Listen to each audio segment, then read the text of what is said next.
Dami niyang bungang kalamansi. Ayan pa. Dami siyang mga bunga.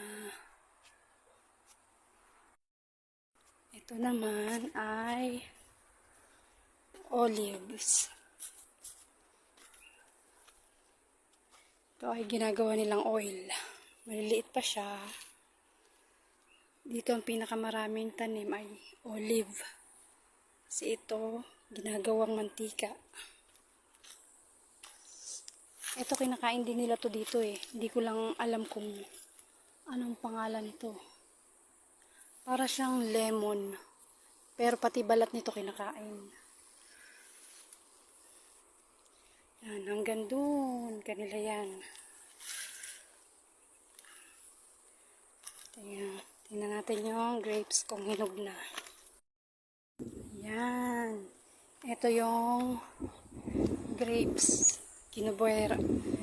Tinakpan siya para hindi siya pasukin ng mga insekto. Silipin natin. Ayan siya oh. Dami no. Hinog na yan siya.